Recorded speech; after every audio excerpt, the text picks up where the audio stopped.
Okay, well, are there limits on how much one can put into an IRA or employer-sponsored There is. retirement plan? All right. For your IRA, let's take that first. You can put $5,500 in there each year.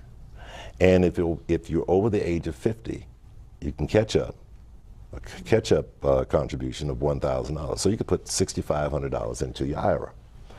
Now, the employer-sponsored retirement account, the contribution level is the same as the previous year.